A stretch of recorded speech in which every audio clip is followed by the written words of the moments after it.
નમસ્કાર, સ્વાગત છે આપનું સુપર પ્રાઇમ ટાઈમમાં. હું છું જિજ્ઞાસા. 2023નું બજેટ આવી ગયું સામે. 8 વર્ષ બાદ મોદી સરકારે આવકવેરાના માળખામાં ફેરફાર કરી લોકોને રાહત આપવાની કોશિશ કરી છે. 2023માં બજેટની બાજીથી 2024માં જનતાને રાજી કરવાની કોશિશ કરવામાં આવી.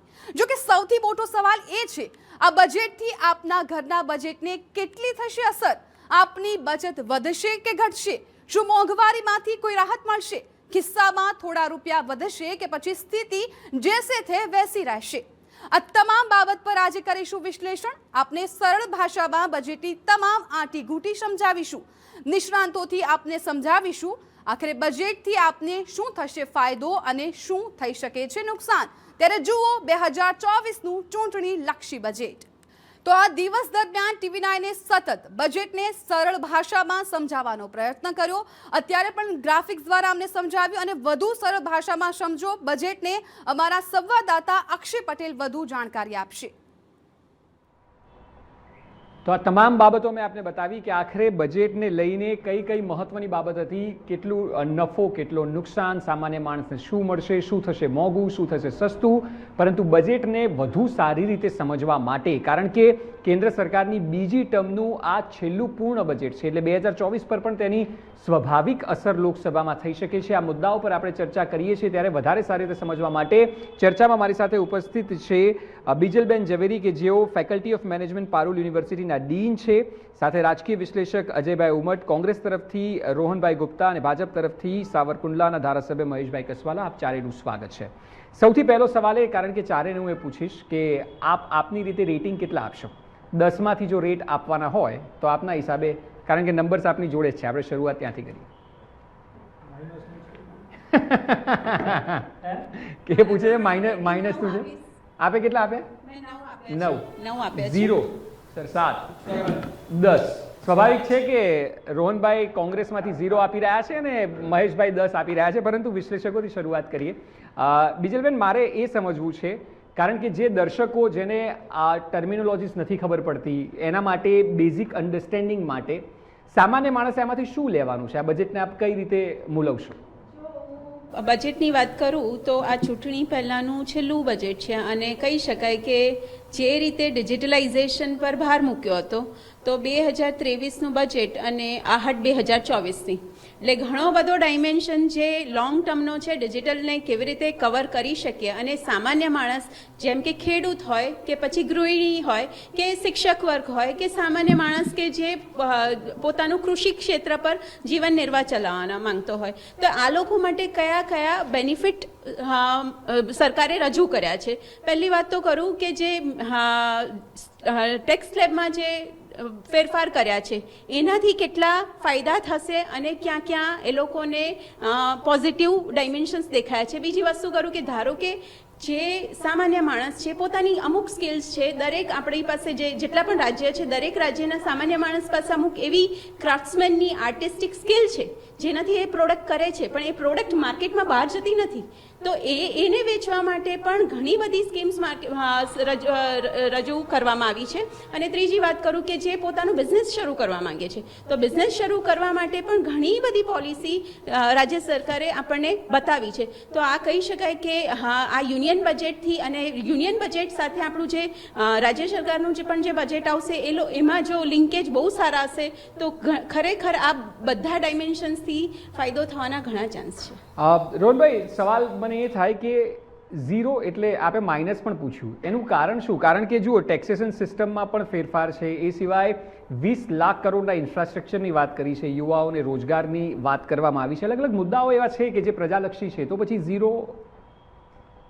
જેમ બહેને કીધું કે આ બીજી સરકાર છે એમની અને લગભગ છેલ્લું પૂર્ણ બજેટ છે. બિલકુલ. ત્યારે ઘણીવાર એવું હોય કે એક પ્રાયશ્ચિતનો મોકો મળતો હોય. એનું કારણ કહીશ તમને કે જ્યારે પણ 9 વર્ષ કોઈ સરકારને થાય ત્યારે જે પણ એમણે વાયદા કરેલા હોય, જેમ પ્રધાનમંત્રીજી એક લાલ કિલ્લાથી કહ્યું હતું કે 2022 સુધી ખેડૂતોની ઇન્કમ ડબલ થઈ જશે, દરેક ભારતીયને ઘર મળશે, 5 ટ્રિલિયન ઇકોનોમી થશે, બધા ઘરમાં ઇલેક્ટ્રિસિટી. કોરોનાનું બી કારણ વચ્ચે આપે છે, 2 વર્ષ જે ગયા, એટલે એ જે પણ હોય, હું એની ના નથી કહેતો, એટલે એવા ઘણા જે ડેડલાઇન, જે ગોલ પોસ્ટ કે એ ચૂકી ગયા હતા. મને એવું હતું કે એક મોકો હતો કે. અને બીજી ક્યાંક ને ક્યાંક આ સરકારની 9 વર્ષની આપણે નીતિઓ જોઈએ, એની હકીકત શું બની કે આજે ભારતના માત્ર 1% લોકો જોડે 40% સંપત્તિ છે. બીજા જે 50% જે મધ્યમ વર્ગ હોય, જે મહેનત કરીને નોકરિયાત વર્ગ હોય, એવા 50% લોકો જોડે માત્ર 1% સંપત્તિ છે. બીજું મોટી વસ્તુ કહેવાય, ઘણી વખતે આ સરકાર જીડીપીની વાત કરીને ગુમરાહ કરવાની વાત કરે, ખરેખર પર વ્યક્તિ આવક, કારણ કે દેશની જનતા, દેશમાં પોપ્યુલેશન વધારે છે એટલે તમે ટોટલ જોશો તો વધતું હોય, પણ પ્રતિ વ્યક્તિ આવકમાં દેશ 144માં નંબરે જતો રહ્યો છે. બાંગ્લાદેશ જેવો જે દેશ કે જે આપણાથી પાછળ હતો, અત્યારે પ્રતિ વ્યક્તિ આવકમાં આપણાથી આગળ જતો રહ્યો છે. આ બધી એવી હકીકત છે કે મને એવું હતું કે આ સરકાર ક્યાંક ને ક્યાંક પોતાની જે વિફળતાઓ છે એ અને પોતાના વાયદા પૂરા કરવાનો આ બજેટમાં એક મોકો તે પૂરો કરશે.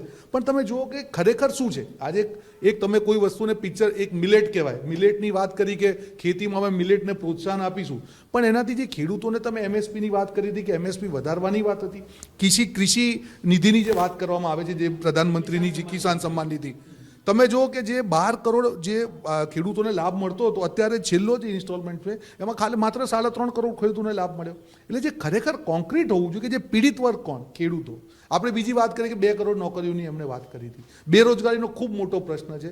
ડિસેમ્બર મહિનાની બેરોજગારી 10% છે. એમાં માટે કોન્ક્રીટ જો સરકારે સ્ટેપ લેવા હોત તો એસએમઈ કહેવાય કે જે ગુજરાત જેનું ઘર છે નાના ઉદ્યોગોનું, એના માટે કંઈક કોન્ક્રીટ વસ્તુ લઈને આવત. મારે આપને એ પૂછવું હું છે માત્ર કે 30 સેકન્ડમાં મારી વાત પૂરી કરી દઉં. વાત તમે પછી મને પણ પછી ચાન્સ આપજો, થોડો જવાબ આપવાનો પછી આ જે બાબત ખેડૂતોની માટે. આપણે વાત કરી, આપણે યુવાઓની વાત કરી, જી. આપણે મધ્યમ વર્ગની વાત કરી. તમે ખરેખર જો ટેક્સ સ્લેબ જોશો, એવું કહેવામાં આવે છે કે 7 લાખ રૂપિયા, 7 લાખ કન્ડિશનલ છે. જો તમારી ઇન્વેસ્ટમેન્ટની કેપેસિટી જ નહીં હોય, તમારા સેવિંગ નહીં હોય, તમે ઇન્વેસ્ટ નહીં કરો તો તમને કોઈ લાભ મળવાનો નથી. એટલે ક્યાંક ને ક્યાંક એક જાહેરાતમાં એવું બતાવવામાં આવ્યું કે સ્લેબમાં ચેન્જ કર્યો, પણ હકીકત એક હાથે લઈને બીજા હાથે લેવાની વાત છે. ત્યારે ખરેખર સરકારે કરવાનું હતું કે જે મોંઘવારીનો દર આ વખતના બજેટમાં ઇકોનોમિક સર્વેમાં કહેવાય કે 6.5% રહેશે. આરબીઆઈની લિમિટ 6%ની છે. જો ખરેખર આ વસ્તુ હતું તો પેટ્રોલ ને ડીઝલના ટેક્સમાં, કારણ કે ક્રૂડના ભાવ 50% જતા રહ્યા છે, તો આ કોન્ક્રીટ વસ્તુઓથી જો સરકાર જનતા સુધી પહોંચે તો મને લાગે છે કે એમને મોકો હતો સારો. હતી કે કારણ કે કિસાન સન્માન નિધિની વાત કરવામાં આવી, તેનો કોઈ ઉલ્લેખ ના થયો. મનરેગા જેવો પ્રોજેક્ટ કે જે ખૂબ જ સફળ ભૂતકાળમાં પણ રહ્યો, વર્તમાનમાં પણ છે, એના વિશે કોઈ એવી મહત્વની વાત ન કરવામાં આવી. એ સિવાય કોર્પોરેટ ટેક્સમાં ઘટાડો કર્યો, પરંતુ 3 કરોડની જેની ટર્નઓવર છે એવા વેપારીઓ માટે, પરંતુ જે એકદમ નાના સ્કેલનો જે વેપારી છે તેના માટે કોઈ એવી વિશેષ, એટલે ઘણી બધી બાબતો એવી છે કે જેના પર અપેક્ષા હતી પરંતુ ફોકસ ન કરવામાં આવ્યું. દર વખતનો આ પ્રશ્ન છે કે જેટલી આપણી અપેક્ષા હોય એ અપેક્ષા મુજબનું જ થાય એવું હું માનતો પણ નથી. કેન્દ્રની સરકાર જ્યારે આટલું બધું વિચારતી હોય, દરેક ક્ષેત્ર ઉપર ફોકસ કરતી હોય, ત્યારે આપણી અપેક્ષા હોય એ અપેક્ષામાં ડાયરેક્ટલી કે ઇનડાયરેક્ટલી એ અપેક્ષાઓ સંતોષાતી હોય છે. ટેક્સ બેનિફિટ મળવાનો છે તો એ માત્ર કોઈ વર્ગ પૂરતો, કોઈ વિસ્તાર પૂરતો લિમિટેશન ન હોય એના છે. પણ બજેટની અંદર સર્વાંગી કેવી રીતે વિકાસ કરવો, કેવી રીતે સર્વાંગી વસ્તુઓને એડ્રેસ કર્યું હું માનું છું કે એના માટેનો આ બેસ્ટ બજેટ છે.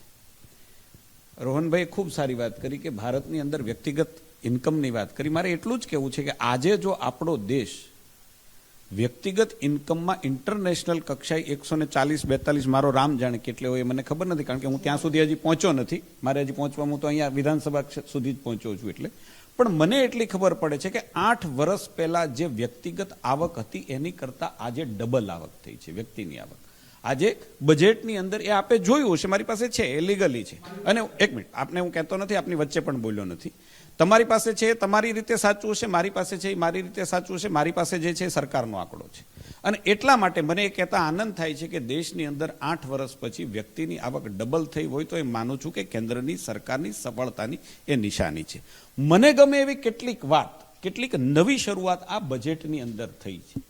ડિજિટલાઇઝ ખેડૂતને માર્ગદર્શન આપવાનું હું માનું છું કે ક્યારેય કોઈએ વિચાર ન કર્યો હોય. માનું છું કે આ બજેટની અંદર પહેલી વખત દેશના પ્રધાનમંત્રીએ આપણી પરંપરાગત રીતોથી કેવી રીતે આગળ વધી શકીએ અને કૃષિ જે ક્ષેત્ર છે એને કેવી રીતે આપણે આગળ લઈ શકીએ એના ઉપરનું ફોકસ આપ્યું છે.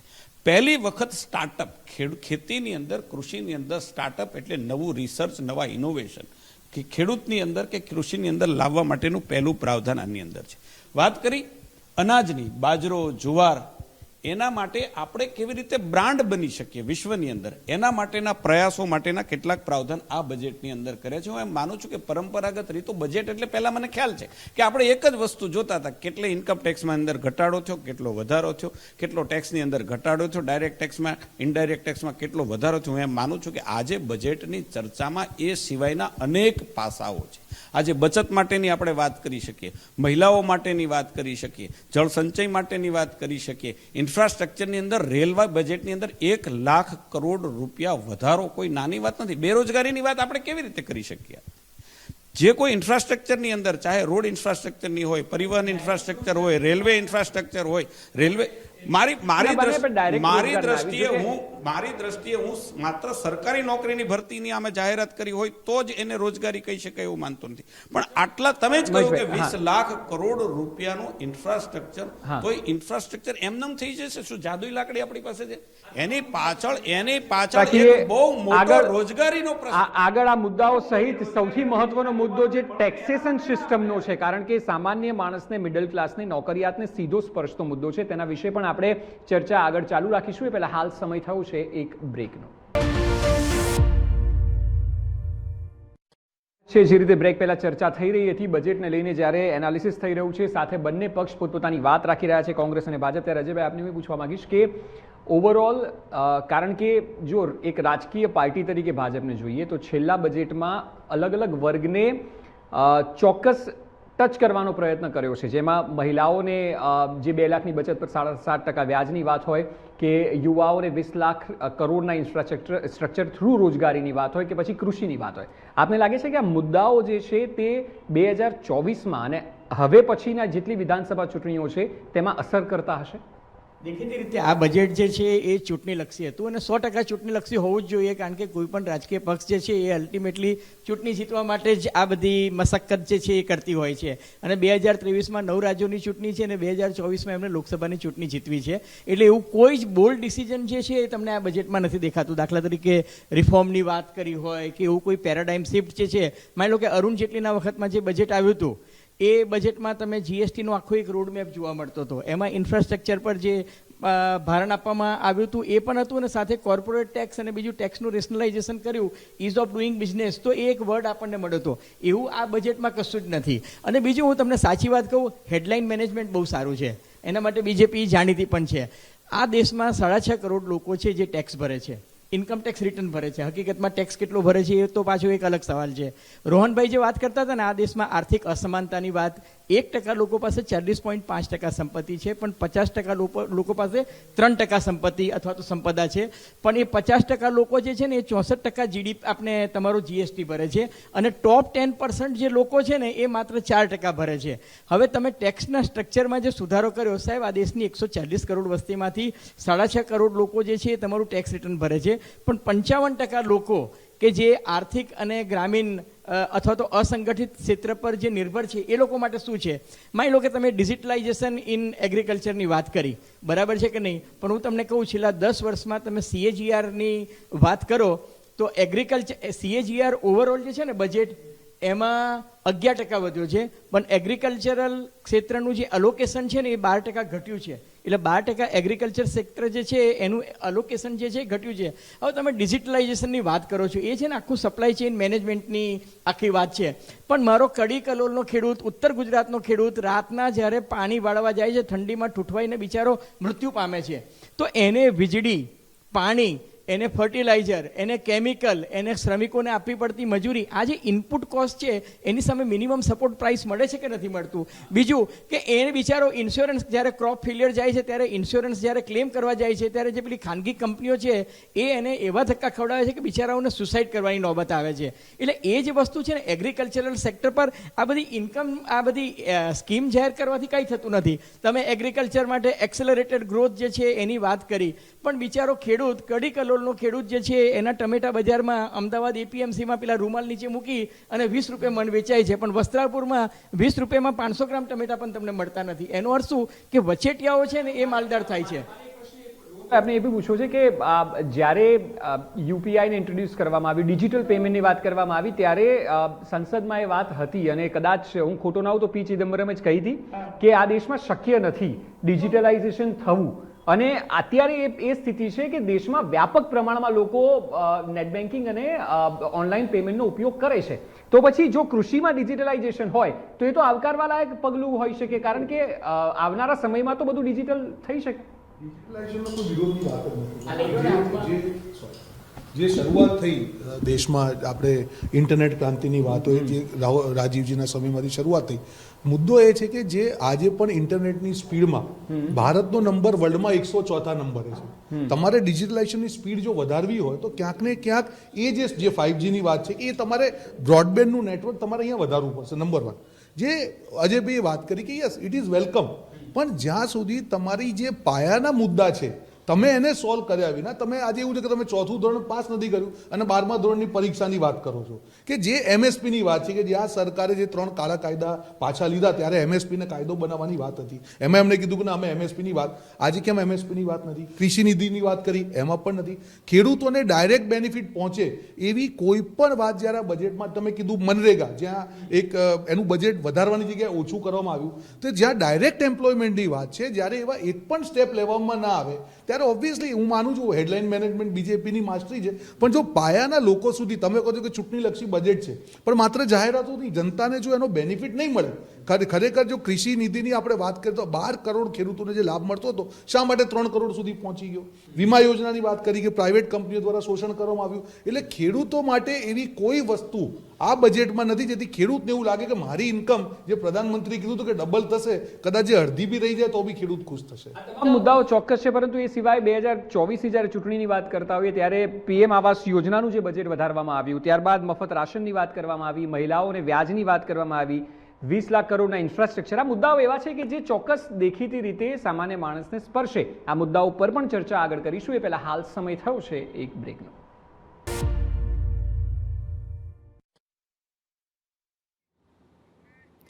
તો આજે 2024નું ચૂંટણીલક્ષી બજેટ જાહેર થઈ ગયું છે ને કેટલાક ગ્રાફિક્સ દ્વારા બજેટને સમજાવવાનો પ્રયાસ કરી રહ્યા છીએ અમે. બજેટના સૌથી મોટા આંકડાઓ છે તેની વાત કરીએ. ઇન્ફ્રાસ્ટ્રક્ચરમાં 10 લાખ કરોડની જોગવાઈ કરવામાં આવી છે, તો રેલવેમાં 2.40 લાખ કરોડ ફાળવવામાં આવ્યા છે. આ સાથે જ પશુપાલન, ડેરી અને માછીમાર માટે 20 લાખ કરોડની ફાળવણી કરાઈ છે બજેટમાં. તો રોડ રસ્તા અને પરિવહન માટે 1,99,000 કરોડ ફાળવવામાં આવ્યા છે. નવી શાળાઓ માટે પણ ફાળવણી કરાઈ છે કે જેમાં 15,000 કરોડ રૂપિયાની ફાળવણી કરવામાં આવી છે. આ તો તમામ બજેટના આ મોટા આંકડાઓ હતા. હવે સાથે જ 2023માં આ બજેટમાં શું સસ્તું થયું છે, શું મોંઘું થયું છે એ પણ જાણી લઈએ. LED ટીવી, સાયકલ કે જે સસ્તા થયા છે. આ સાથે જ સિગારેટ મોંઘી થઈ છે અને સોનું ચાંદીમાં પણ મોંઘવારી આવી ગઈ છે. આ સાથે મોબાઈલ ફોન, કેમેરા લેન્સ આ બંને વસ્તુને સસ્તી કરવામાં આવી છે. અને જો મોંઘાની વાત કરીએ તો કિચન ચીમની અને વિદેશી રમકડા છે તે હવે મોંઘા થઈ જશે. આ બજેટમાં સસ્તું શું, મોંઘું શું તેની પણ જાણકારી અમે તમને આપી છે અને વધુ વિગતો આપે છે બજેટલક્ષી વધુ સરળતાથી વાત કરશે અમારા સહયોગી અક્ષય.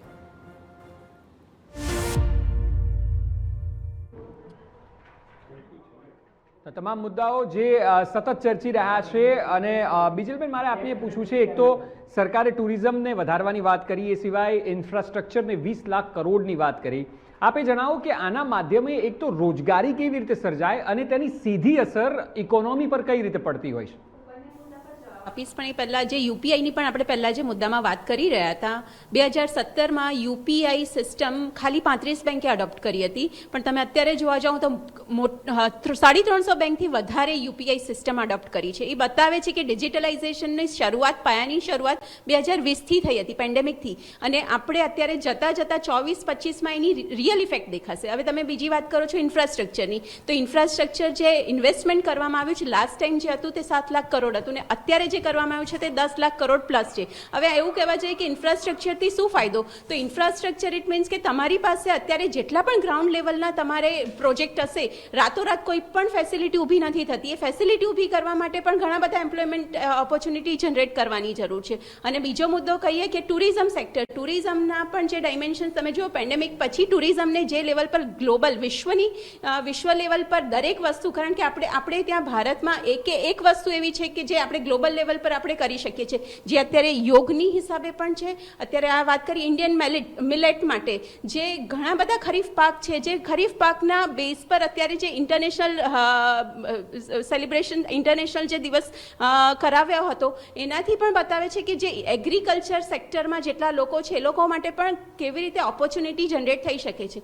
જે પણ પ્રોડક્ટ છે એ પ્રોડક્ટને માર્કેટેબલ કેવી રીતે કરી શકાય અને એને બ્રાન્ડના ફોર્મમાં કેવી રીતે કરી શકાય, એઝ એ એજ્યુકેશન અને એકેડેમિક્સમાં ના પોઈન્ટ ઓફ વ્યૂથી હું તમને કહું કે ઘણા બધા એવા સ્કિલ ડેવલપમેન્ટ કોર્सेस કરાવવાની જરૂર છે કે જેને લીધે એ લોકો પોતાની પ્રોડક્ટને સારી રીતે માર્કેટ કરી શકે.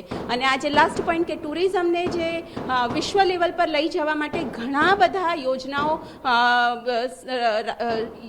કેન્દ્ર સરકારે જે લોન્ચ કરી છે એના પરથી કહી શકાય કે અત્યારની તારીખમાં એને ખાલી માઇક્રો લેવલ પર જોવા કરતાં જો મેક્રો લેવલ પર જો તમે જોશો ને તો 360 ડિગ્રી પોઈન્ટ ઓફ વ્યૂ બધી જ જગ્યાએથી આવરી લેતા મુદ્દાઓને કવર કરીને આ બજેટ રજૂ કરાવું છે. એકાદ બે પોઈન્ટ હું પછી પાછળથી તમારી સાથે શેર કરવા માંગીશ. જી અજયભાઈ.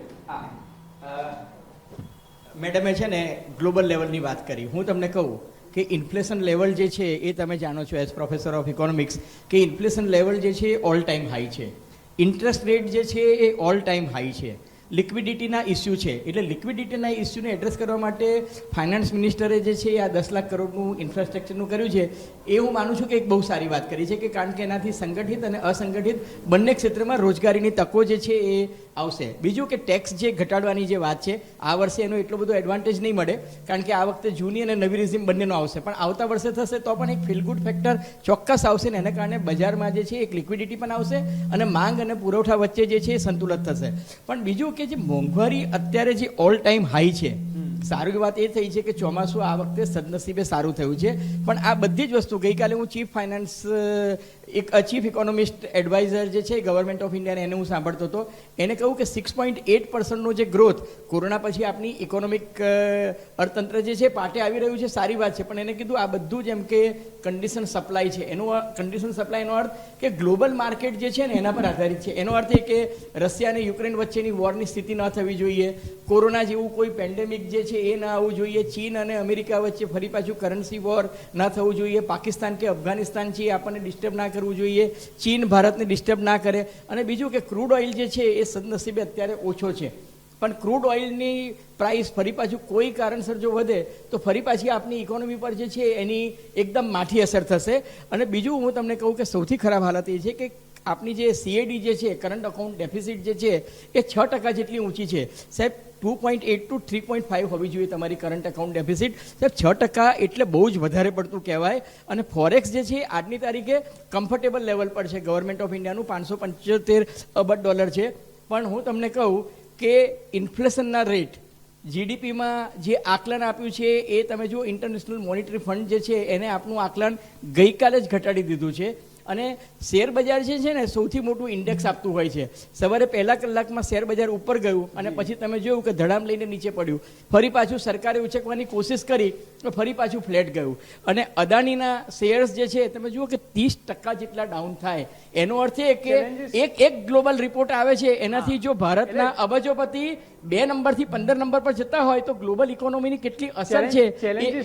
ચેલેન્જીસ ચોક્કસ જી સંક્ષિપ્તમાં રોહનભાઈ જી 7 માર્ક આપું છું એટલા માટે કે અવેલેબલ લોટમાં આટલું સારું બીજું કંઈ ન થઈ શક્યું. ધારો કે ચેલેન્જીસની વાત કરી, ગ્લોબલ ચેલેન્જીસથી ચોક્કસ ભારત પર પણ અસર પડતી હોય છે, પરંતુ મહેશભાઈ મારે એ પૂછવું છે કારણ કે આ મુદ્દાઓ તો અગણિત છે જેને ચર્ચા કરીએ, પરંતુ વડાપ્રધાન પોતે યુવાઓને લઈને હંમેશા પ્રોત્સાહિત કરતા હોય છે. યુવાઓને રાજનીતિમાં આવવાથી લઈને 12મા ધોરણના વિદ્યાર્થીઓ માટે પરીક્ષા પે ચર્ચા સુધીનો સમય ફાળવતા હોય છે, પરંતુ આખા બજેટને જો જોવામાં આવે તો 2-3 વર્ષ પહેલા જ્યારે ડિજિટલ યુનિવર્સિટીની વાત કરવામાં આવી ત્યારે એક આખી નવી વાત લાગતી હતી કે ડિજિટલ યુનિવર્સિટીમાં લગભગ એજ્યુકેશનમાં 6% ટોટલ બજેટના ફાળવવામાં આવશે, જે હજુ સુધી નથી જોવા મળતા. ને હવે આ વખતે ડિજિટલ યુનિવર્સિટીનો ઉલ્લેખ જ ના થયો છે, ડિજિટલ લાઇબ્રેરીની વાત કરવામાં આવે છે, બરાબર. એ સિવાય મેડિકલ કોલેજો ખોલવાની વાત છે, પરંતુ મેડિકલ ઇક્વિપમેન્ટની આયાત પર ટેક્સ અને ખર્ચા એટલા બધા છે.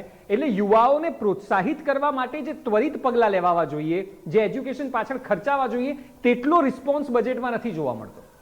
માનું છું કે આખા બજેટનો આપણે અભ્યાસ કરીએ તો એમ માનું છું કે યુવાઓ માટે ખૂબ મોટી જાહેરાતો આમાં છે, મોટું પ્રાવધાન પણ છે.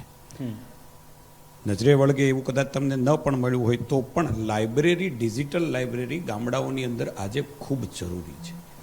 હું કદાચ એવું કહી શકું કે આપણે જે પેનલ બેઠી છે એમાં સૌથી ગામડાનો અનુભવી હું છું, તો એવું કહું તો કદાચ અતિશયોક્તિ નહીં ગણાય.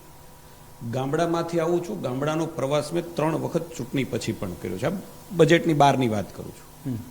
ગામડાઓની અંદર લાઇબ્રેરીની, પુસ્તકની લાઇબ્રેરીની, ડિજિટલ લાઇબ્રેરીની ખૂબ ડિમાન્ડ પણ છે. એટલે સરકારે જે કંઈ કર્યું છે એ સીધું ત્યાં સપનું આવી ગયું છે નરેન્દ્રભાઈને, કે એમને સપનું આવી ગયું છે ને લઈ લીધું એવું નહીં. નીચેથી કોઈ એવા ઇનપુટ્સ હશે ને એને આધારે ગામડા માટેનો આ સર્વવ્યાપી વિચાર કર્યો છે. વાત રહી હતી ખેડૂતની. ખેડૂતોમાં પણ ડિજિટલાઇઝેશનનો ખૂબ મોટો ઉપયોગ આજે થઈ રહ્યો છે. આપણે એનાથી થોડાક દૂર પણ છીએ, આપણને ખબર નથી, પણ ખેડૂતોની બધી જ યોજનાઓ જે છે એની એપ્લિકેશનો અત્યારે ડિજિટલાઇઝેશન થાય છે. ક્યાંય પેપર વર્ક નથી. ગામડાઓની અંદર સરકારે વીસીના આંદોલન હતા ત્યારે આપણે એની ચર્ચા કરતા હતા. એ ગામડાઓની અંદર આપણું યુનિટ છે અને એ યુનિટને આધારે કોઈ પણ પ્રકારની ખેડૂતની અરજી હોય, કોઈ પણ પ્રકારની એને સવલત લેવાની હોય તો એ ડિજિટલ એપ્લિકેશન ત્યાંથી થાય છે ને એના આધારે થાય છે. એટલે ગામડા સુધી ડિજિટલાઇઝેશન આપણે પહોંચવું છે અને એને હજી વધારે ખેડૂતોને ડિજિટલાઇઝેશનના આધારે માર્ગદર્શન આપી શકાય એવું આની અંદર કર્યું છે. પરંપરાગત જે ખેતી આપણી થતી હતી એનાથી થોડુંક આગળ જવું પડશે અને ખેડૂતની આવક કેટલી થઈ, કેટલી ન થઈ, કેટલીક વસ્તુઓને આપણે સ્વીકારવી પડે.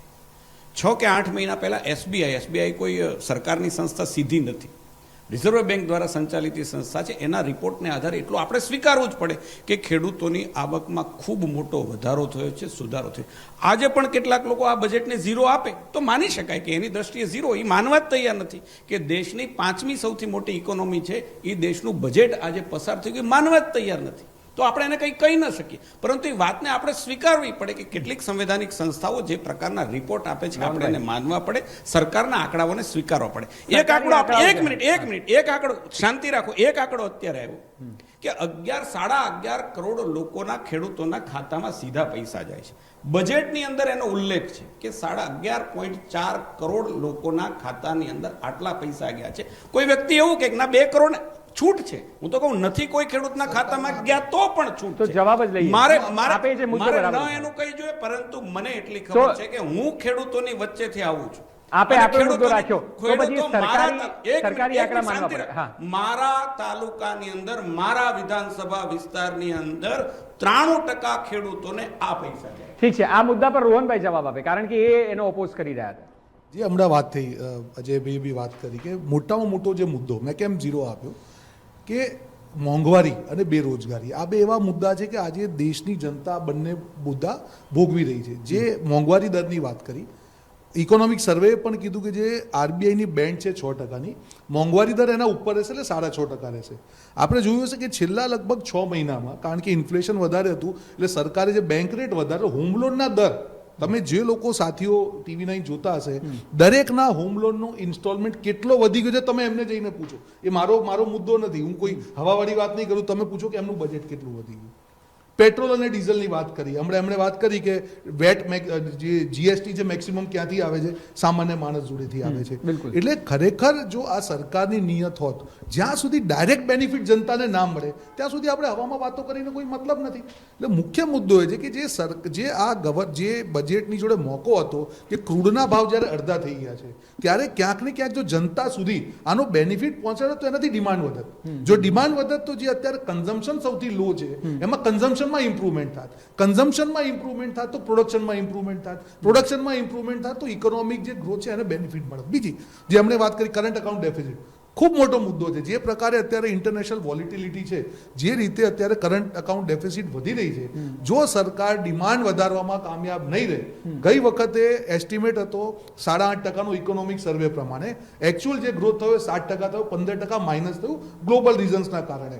જો આ વખતે સરકાર જ એવું કહે છે કે 6% ગ્રોથ થશે અને જો ગ્લોબલ જો ફેક્ટર છે એને તમે મેનેજ બરાબર નહીં કરો તો આ 6 ના 4 ઉપર આવશે. એટલે જો ને તોની જ્યારે વાત છે ત્યારે એક જ કોઈ પણ સરકાર જોડે સેફ રમવાનું, કે એને કહેવાય ઇન્સ્યોરન્સ, એક જ છે કે કઈ રીતે ડોમેસ્ટિક ડિમાન્ડને વધારે, કઈ રીતે ડોમેસ્ટિક એમ્પ્લોયમેન્ટને વધારે.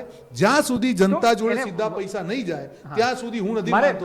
બીજલબેન, આપણી પાસેથી એ સમજવું છે જે વાત રોહનભાઈ કરી રહ્યા છે એના સંદર્ભમાં, કે જ્યારે સ્વાભાવિક છે કે વિદેશમાં જે પણ સ્થિતિ સર્જાતી હોય તેની ભારત પર અસર થતી હોય, પરંતુ 2008ની મંદી પણ સૌ કોઈએ જોઈ હતી, જેમાં ખૂબ જ ઓછી અસર ભારતને થઈ હતી. આપને લાગે છે કે વિદેશના બજારોમાં જે અસર થાય છે તેના કારણે ભારતની સ્થિતિ કમ્પ્લીટ બગડી શકે કે પછી આમાં સરકાર પણ પોતે જાતે ઘણી બધી સ્થિતિને કંટ્રોલ કરી શકતી હોય છે? આપ શું કહેશો નિષ્ણાત તરીકે? ઓવરઓલ જોવા જઈએ તો ઘણી બધી પરિસ્થિતિને જોવા જતાં ઘણા ફેક્ટર અફેક્ટ કરતા હોય છે, પણ એક વસ્તુ જોઈએ કે જે આર્થિક વિશ્લેષણના આંકડા કહે છે કે IMFના આંકડા કહે છે. હવે એક વસ્તુ એમાં જોઈએ કે જે એમાં અત્યારની તારીખમાં જે એક્સપોર્ટ બતાવ્યું છે, તો એક્સપોર્ટમાં આપણે જે ઘટાડો નથી થયો, અને તમે જોયું હશે કે આ બજેટ દરમિયાન પણ એ લોકોએ ઇમ્પોર્ટ ઘટાડવાની વાત કરી છે, સાથે સાથે ઇમ્પોર્ટ ઘટાડવાની વાત કરી છે અને એક્સપોર્ટ વધારવાની વાત કરી છે ઘણી બધી. અને sorry to differ with you. Unfortunately હું તમને ચીનથી શરૂઆત કરું. એકચ્યુઅલી તમે કહો છો નથી, એકદમ ઓપોઝિટ છે. આપણે ચીન સામે લાલ આંખ કરવાની વાત કરીએ છીએ, પણ ચીન અને ભારત વચ્ચે ટ્રેડ અકાઉન્ટ ડેફિસિટ જે છે ભયંકર છે. આપણે ચીનમાંથી લગભગ મેક્સિમમ અમેરિકા પછી તમે જુઓ, ચીન આપણો સૌથી મોટો ટ્રેડ પાર્ટનર છે, કારણ કે આપણે ચીનમાંથી ઘણી બધી વસ્તુઓ જે છે ઇમ્પોર્ટ કરીએ છીએ. આપણું એક્સપોર્ટ ઓછું છે, ઇમ્પોર્ટ બહુ જ વધારે છે. તમને કહું, હું તમને એક સેક્ટરની વાત કરું. એક્સપોર્ટ વધ્યું નથી, પણ એને મેન્ટેન રાખ્યું છે. એક્સપોર્ટ મેન્ટેન રાખ્યું છે. અત્યારે આપણે ઇકોનોમીમાં એ આપણી કરંટ એકાઉન્ટ ડેફિસિટ ક્યારે વધે છે? મેન્ટેન કરી શક્યા છે. હું તમને સેક્ટર વાઇઝ કહું. ફાર્માસ્યુટિકલ સેક્ટર છે ને, એમાં API છે, મેડિસિન બનાવવા માટે API જે છે, જે એક્ટિવ ફાર્માસ્યુટિકલ ઇન્ગ્રેડિયન્ટ છે, 90% આપણે ચીનમાંથી લાવીએ છીએ. ચીનમાં લોકડાઉન થાય છે તો અહીંયા દવાના ઇલેક્ટ્રોનિકથી માંડીને બધી વસ્તુ, એટલે ચીનમાંથી આપણું બીજું કે ઇમ્પોર્ટ આપણું વધ્યું છે, આપનું એક્સપોર્ટ ઘટ્યું છે, અને ડોલર પેરિટી જે છે ને વધારવાની વાત છે, ઇમ્પોર્ટ ઘટાડવાની વાત કરવામાં આવે છે. એટલે જ હું તમને ખાલી મુદ્દો પર્સપેક્ટિવમાં કહું, મહેશભાઈ, તમારી ફેવરમાં જ કહું છું. નિર્મલા સીતારામને જે કર્યું છે, નિર્મલા સીતારામને કર્યું છે, એ જે છે ને મેન્યુફેક્ચરિંગ સેક્ટર પર ભાર આપ્યું છે, અને એક સારી વસ્તુ કરી છે કે ઇમ્પોર્ટ કરવામાં એમને કોઈ ડ્યુટી વધારી નથી, which is a very good sign. અને બીજું હું તમને કહું, GSTના જમાનામાં હવે છે ને ડાયરેક્ટ ટેક્સની ભારત સરકારની ઇન્કમ ખરેખર બહુ સુધરી છે. 1,50,000 કરોડની ઇન્કમ લાસ્ટ મંથ આવી છે. એટલે અને બીજું કે તમારા ડાયરેક્ટ ટેક્સની ઇન્કમ પણ 24% જેટલી વધી છે. એટલે સરકારની ઇન્કમ વધી છે, પણ જે સૌથી મોટો કેર જે કન્સર્ન છે આ જ છે. અજય, તમારી વાત સાથે હું એગ્રી છું. અત્યારે જે ચર્ચા ચાલી રહી છે તે માઇક્રો લેવલ પર ચાલી છે. એકવાર મહેશભાઈ બોલે પછી બ્રેક લેવી છે. કેટલીક વસ્તુઓમાં હું કોઈ સરકારનો એમાં દોષ નથી ગણતો, અને એમાં ભાજપ છે એટલે નહીં, કોઈ પણ ભાજપ કોંગ્રેસ support એમાં હું નથી. ગણતો જ નથી. દાખલા તરીકે કેટલીક વસ્તુઓ ફાર્માસ્યુટિકલ ક્ષેત્રે આપણે લાવવી જ પડે, ઇલેક્ટ્રોનિક્સ ક્ષેત્રે આપણે દાખલા તરીકે ચિપ્સ લાવવી પડે, પણ સરકારના પ્રયાસોને તો આપણે સમજવા પડશે. હું સરકારના પ્રયાસોને બિરદાવી જ રહ્યો આપણી છું. વાત નથી. દાખલા તરીકે ચિપ્સ બનાવવા માટે સૌથી વધારે મોટું મેન્યુફેક્ચરિંગ કરવા માટેની ફેસિલિટી ગુજરાતની અંદર આવી રહી છે.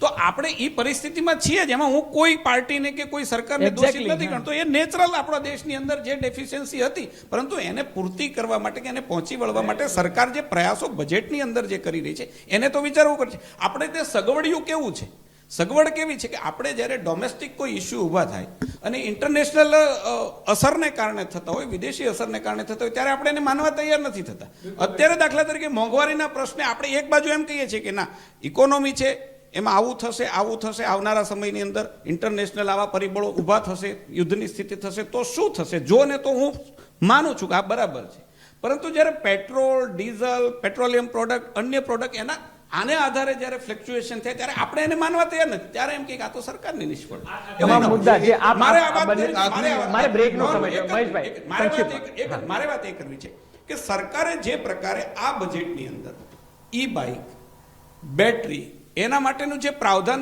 કર્યું છે કે એના માટેની જે જોગવાઈઓ કરી છે, શેના માટે કરી છે કે આવનારા સમયમાં માત્ર પેટ્રોલ અને ડીઝલ એમાં જતું વિદેશી હુંડિયામણ બચે, એના માત્ર એના આધારે ન એક જ રહીએ. વસ્તુ અને આ ઇલેક્ટ્રોનિક મહેશભાઈ, એક તમામ બાબતો નાનકડી છે. આપણે અત્યારે સમય બ્રેકનો થયો છે. બ્રેક બાદ પણ ચર્ચા યથાવત રાખીશું. હાલ લઈશું એક બ્રેક. Welcome back. બ્રેક બાદ આપનું સ્વાગત છે. તો જે રીતે ચર્ચાને આપણે લગભગ 45 મિનિટ જેટલી કરી, પરંતુ હવે છેલ્લે બજેટની રાજકીય અસર કેટલી થશે તે ચર્ચવી ખૂબ જરૂરી છે. રોહનભાઈ, કારણ કે બજેટમાં આપ જુઓ, સસ્તા ઘરની વાત કરવામાં આવી, મફત રાશનની વાત કરવામાં આવી, મહિલાઓની વાત કરાઈ, યુવાઓની વાત કરાઈ, કૃષિની વાત કરાઈ. આ તમામ 2024માં અને આવનારી વિધાનસભામાં કોંગ્રેસને નડી શકે છે, જ્યાં રાહુલ ગાંધી પણ એક ઇમેજ ચેન્જ કરવાનો પ્રયત્ન ચોક્કસ કરી રહ્યા છે. અને એ સ્થિતિમાં આ પ્રકારનું બજેટ તમામ વર્ગ માટે હશે તો પછી કોંગ્રેસ માટે ચેલેન્જ વધી જશે. તમે જ વાત કરી કે વાત કરવામાં આવી, એટલે આજ અમારા માટે સિલ્વર લાઇનિંગ છે કે માત્ર વાત કરવામાં આવી. એટલે 9 વર્ષની આપણે જે સમરાઇઝ કરી, મેં શરૂઆતની વાત કરી કે જ્યારે પ્રધાનમંત્રીએ લાલ કિલ્લાથી એવું કીધું કે 2022માં દરેક ભારતીયને ઘર મળશે, કિસાનોની જે આવક છે ડબલ થશે, 5 ટ્રિલિયનની ઇકોનોમી થશે. જ્યારે એ બધા જે વાયદા કરેલા છે એ પૂરા નથી થતા, તો અને આમાં પણ જે કીધું કે બતાવવાની વાત વધારે છે, જ્યારે ડિલિવરી થશે ત્યારે જો સામાન્ય માણસ સુધી એનો બેનિફિટ નહીં પહોંચે, કારણ કે મોંઘવારી સામે લડવા માટે આ બજેટમાં કશું જ નથી, બેરોજગારી સામે લડવા માટે કંઈ જ નથી. એટલે મને એવું લાગે છે કે ક્યાંક ને ક્યાંક એક આભાસી ચિત્ર આજે ઊભું કર્યું છે. જે અજય બી વાત કરી કે શેર માર્કેટ બહુ મોટું ઇન્ડિકેશન હોય છે. સ્ટાર્ટિંગમાં જ્યારે જાહેરાતો થતી હતી, જ્યારે મોટી મોટી વાતો, ત્યારે અપ ગયું, પણ જેવું લોકોએ રિયલાઇઝ કર્યું કે આ તો કંઈ લીધું જ નથી, એક ખિસ્સામાંથી લઈને બીજા ખિસ્સામાંથી કાઢી લીધું છે. તમે ઇન્કમ ટેક્સ સ્લેબની વાત કરીએ કે 7 લાખ સુધી, અરે એને તમે ટર્મ્સ કન્ડિશન તો જુઓ કે તમે એને ઇન્વેસ્ટમેન્ટ કરો. હવે 7 લાખ જેની ઇન્કમ હોય એને આટલી મોંઘવારીથી લડવામાં એની જોડે ઇન્વેસ્ટમેન્ટના પૈસા બચે તો ટેક્સ બેનિફિટ મળે. આજે મને જે નોંધનીય મુદ્દો લાગે છે મફત રાશન વાળો, કારણ કે ઉત્તર પ્રદેશ ચૂંટણીમાં હું ત્યાં કવરેજમાં હતો, આ મુદ્દાએ ખૂબ મોટી ગેમ ચેન્જ કરી હતી. આપને લાગે છે કે આ મફત રાશન વાળો મુદ્દો એ આવનારી વિધાનસભા અને લોકસભામાં અસર કરશે સૌથી વધારે?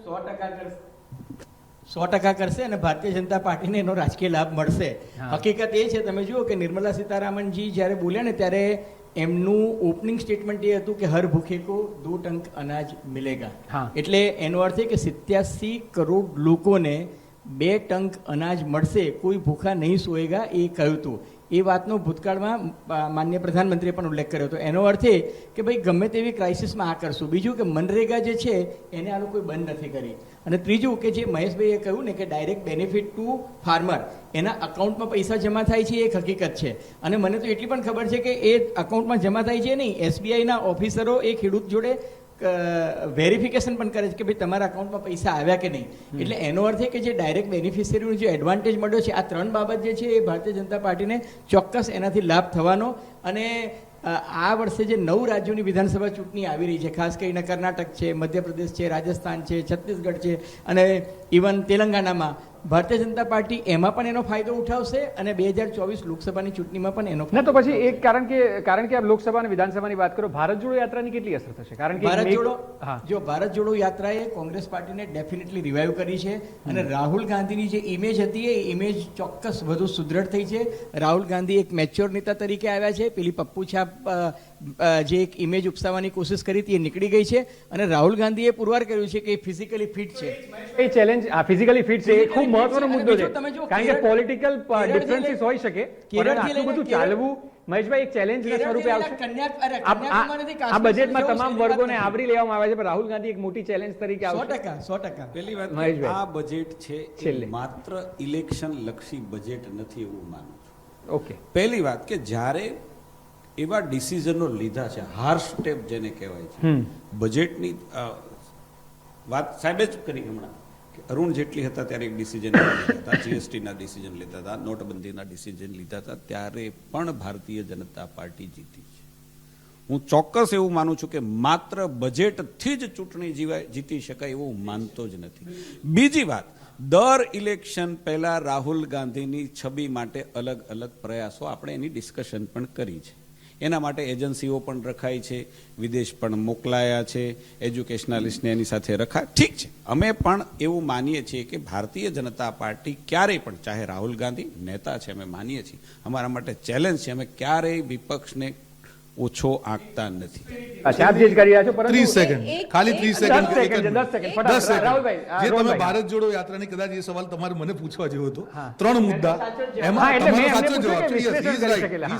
3 મુદ્દા હતા એમાં, મોંઘવારી, બેરોજગારી,